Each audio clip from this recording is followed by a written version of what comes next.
What do you make? If you're a professional developer, you probably are on a team of people, and not all of them are developers. And it's important to have a good answer to this question. What do you make? In today's episode, I'm going to arm you with the mindset that you need to answer this question. We're talking about traits of great developers. This is an extension on our Developer Career Roadmap series. If you haven't listened to it, I recommend you go and check it out. You can find it at spec.fm. Of course, you are listening to Developer T. My name is Jonathan Cottrell. My goal on this show is to help you become a better developer. And that is a holistic thing, right? We've talked about it in the past. Very recently in the past, we had introspection, interrogation episodes about understanding yourself better, having a holistic perspective of yourself and who you are and your place in this industry. But today's episode is going to hopefully expand that perspective a little bit. And instead of only thinking about that self-interrogation and introspection, in today's episode, we're going to talk about a trait that all great developers lean on. Now, this is definitely a biased episode. The type of developer that we're talking about in today's episode is less the academic developer and more the business developer. And the reason I'm choosing this kind of bend on this subject is because you as a listener of Developer T, and especially if you're listening to the Developer Career Roadmap series, you're likely to fall into this category, right? You're likely to fall into the category of developers who are not working kind of in a vacuum, right? You're likely not working on purely scientific research, right? And even if you were, a good portion of today's episode is still applicable. The trait that we're talking about here is an expanded perspective. It sounds so simple, doesn't it? Having an expanded perspective. And the reason I asked you about what it is that you make is because your answer really kind of helps you understand your own perspective. If your answer is that you create code or that you create systems, or if you answer with anything other than you create part of the whole, then you're probably, first of all, a lot like most other developers. But secondly, you probably could benefit from taking some time to think about how your contributions fit into the whole product. It's very easy to get caught up in what we do as developers, right? Part of the reason for this is because developers have a strong culture. Part of the reason is because society at large is now ramping up appreciation for what developers do, right? The job market for people who code is really attractive for people who are outside of that job market. So developers have this sense that the code that we create or the technology that we perpetuate is really what we do, and everything else kind of comes around and takes advantage of that. However, a great developer understands that all of their code, all of the technology that they work with is in context. If you have the mindset that you've done your job and so you can check the box off, you're going to find that that's going to limit your capacity to build particularly good products. It's going to limit your capacity to grow as a developer.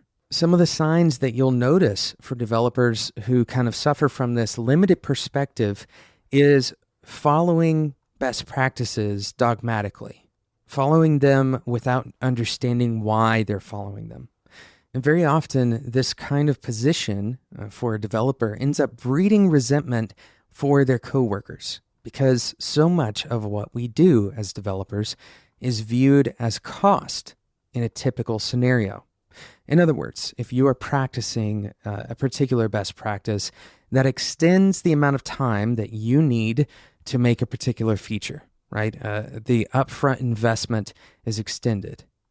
You as a developer, you may recognize the importance of those things. But if you don't recognize the importance of them and you're only doing what you've heard is the right thing to do, you've only adopted the practice because you know from reading a few books or from a fellow developer who has taught you some of this stuff, you know that it's the right thing to do. If you're only doing it for those reasons, then it's very easy to start to develop a sense of frustration and resentment, once again, for your coworkers or for even your clients, right? Because they don't understand what you do, and quite honestly, neither do you. So how can you develop an expanded perspective? We're going to talk about that right after we talk about today's sponsor. Today's episode is sponsored by Linode. You're probably not surprised because Linode has supported Developer Tea for a long time, and that's because they believe in the development community. They believe in it so much that they've created an excellent product for the best price on the market. On top of that, they offer 24/7 customer support. Now, what can you do with Linode? Well, pretty much anything you can do with Linux. And more importantly, anything you can do with multiple Linux machines that are distributed with an internal network, a super fast internal network. Now, these Linux installations are on SSD servers, so they're incredibly fast on their own. But on top of that, Linode has networked these servers together with an internal 40 gigabit network. So it's very fast internally as well. Now, what can you do with that? Well, you can do things like load balancing, right? This is actually called Node Balancer in Linode's product offerings. And what that allows you to do is route requests to the server that is most capable and least loaded to handle that particular request at that given moment. So it's a really cool thing for scaling your products up.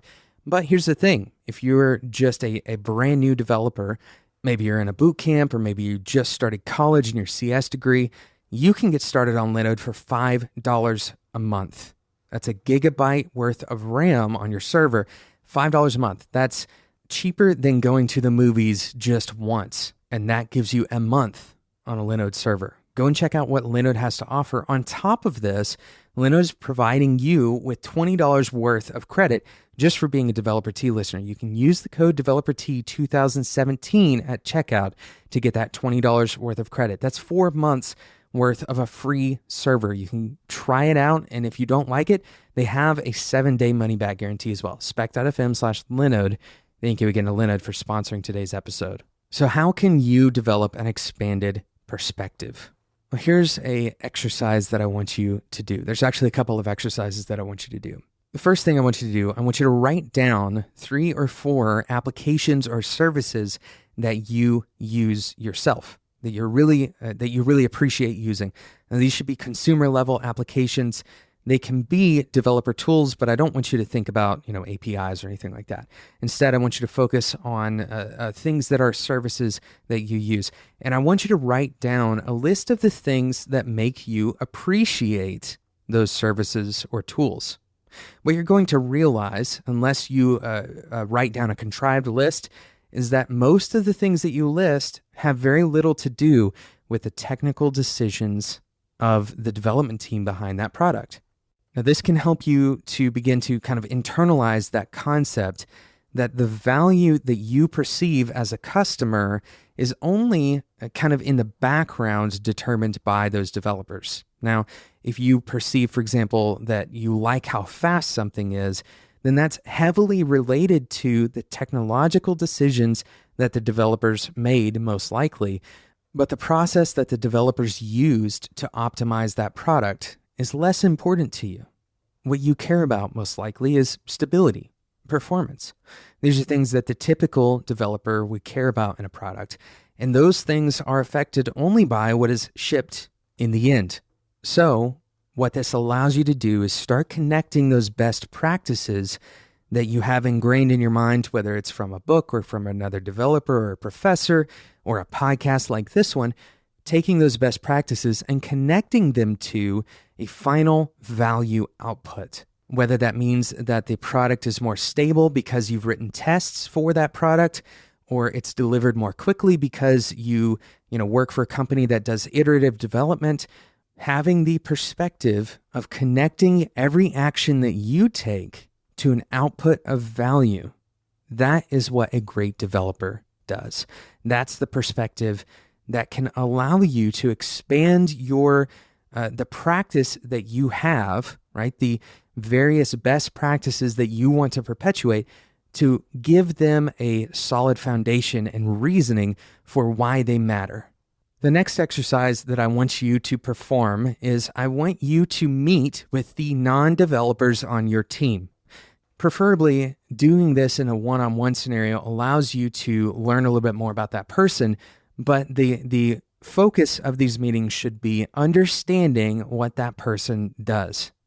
And both of you should share this with each other. So you're communicating in a way that that translates from the technical side of what you do to whatever it is that they do, right? This is connecting value together and recognizing the value that each other contribute to the final outcome. Now, I've said it before on a previous episode. I encourage you to go and listen to it. If you can get to the place where you believe that your team builds one thing together, rather than believing that you all build different things and then somehow they fall together in the end, if you can get to the place where your team recognizes and values that concept of oneness in the product that you create, then you're going to create a better product, and ultimately you're going to become a better developer. Thank you so much for listening to today's episode. This is really core to what this show is intended to be.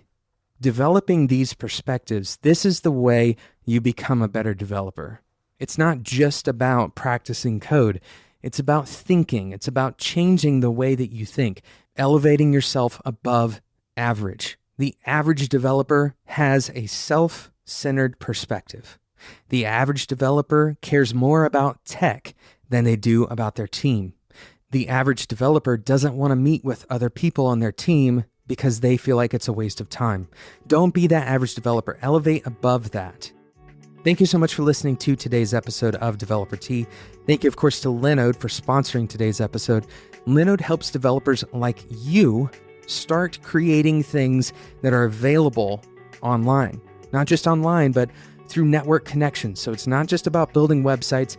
You can create microservices. You can do anything with Linode. You can create a remote Git, a private remote Git repository, right? Go and check it out, spec.fm/Linode. Remember, they give you $20 worth of credit if you use the code DeveloperT2017. Thanks so much for listening. Make sure you subscribe if you don't want to miss out on future episodes, including the other traits of great developers. Again, this episode is an extension of the Developer Career Roadmap. Go and check out those episodes on spec.fm. Thank you so much for listening, and until next time, enjoy your tea.